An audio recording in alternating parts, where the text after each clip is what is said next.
Little Miss Splendid by Roger Hargreaves.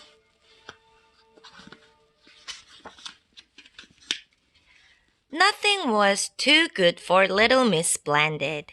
She lived in a huge house surrounded by large gardens. She slept in an enormous bed with silk sheets and silk pillowcases. She bathed in a gold bath, and she dined off silver plates. Oh, she was splendid. At least she thought so. Little Miss Splendid thought a lot of herself. In fact, she thought about little else. One day, while taking a stroll around her gardens, little Miss Splendid came upon a small door in one of the walls. She'd never noticed it before. I wonder what's through here, she thought, and opening the door, she stepped through. Doop, doop, doop, doop. She found herself on a road.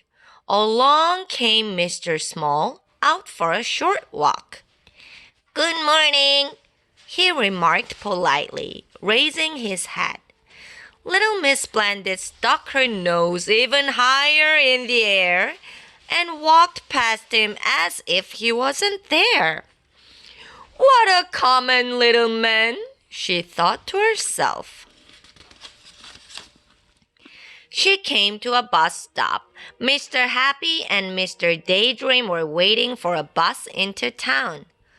Hello, grinned Mr. Happy. Who are you? I, she replied, am Splendid. Oh, said Mr. Happy. Are you going to catch the bus? Asked Mr. Daydream. Me? She said. The bus? Never. I, she went on, have never, ever in the whole of my life traveled on a bus. An expression of distaste crossed her face.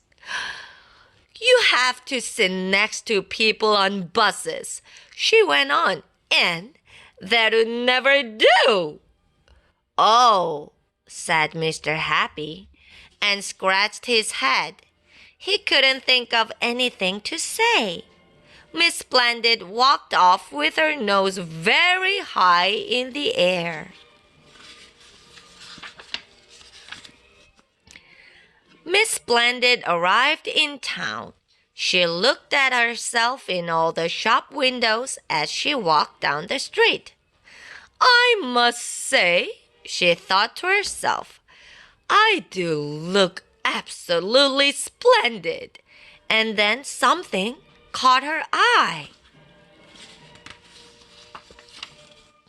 There in the middle of the window of the hat shop was a hat. Not just a hat and a half. The most magnificent, sumptuous, desirable, gorgeous, spectacular, amazing, splendid hat you've ever seen. Ba-boom! Miss Splendid marched into the shop. She snapped her fingers, and a saleslady hurried to her side. Good morning, madam, the saleslady said. Miss Splendid ignored her. Can I help you? I, announced Miss Splendid, wish to try on the hat in the window. Miss Splendid looked at herself in the mirror. Magnificent, she breathed. I look absolutely magnificent. I'll take it, she announced. But don't you want to know how much it costs? Asked the saleslady. Costs? Queried Miss Splendid loftily. I never discuss money matters. Send me the bill, and she marched out of the shop. Oh, oh, oh, oh, oh, oh, oh. Little Miss Splendid stood on the pavement and held up her hand. "Taxi!" she announced in a loud, important voice. A taxi stopped. "Take me home," she ordered and went to get in. But of course she couldn't. Her new hat was too large to fit through the taxi door.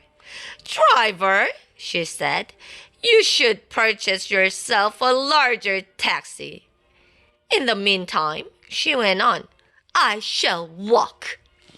Huh. The taxi driver grinned. Little Miss Splendid walked along. "Perhaps it's better to walk," she thought to herself, "so that everyone has the chance to admire my magnificent new hat." But then it happened. It started to rain. And the trouble was, the more it started to rain, the more it rained.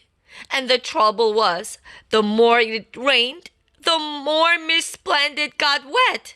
And the trouble was, the wetter she got, the wetter her hat got.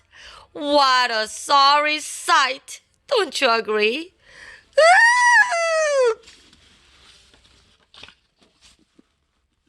The bus on its return journey from town passed her. Mr. Happy and Mr. Daydream on their way home and sitting in the dry looked out of the window. "I say," remarked Mr. Happy, looking out at the bedraggled figure trudging along in the wet. "What a splendid sight!" Mr. Daydream giggled. "Splendid!" he agreed. Miss Splendid, looking anything but splendid, arrived home. However, after a hot bath in her gold bath, and after a boiled egg in a gold egg cup, eaten with a silver spoon, she felt much better. In fact, later on, she spent an extremely pleasant evening looking at, well, what do you think she spent all evening looking at? Nope, not television.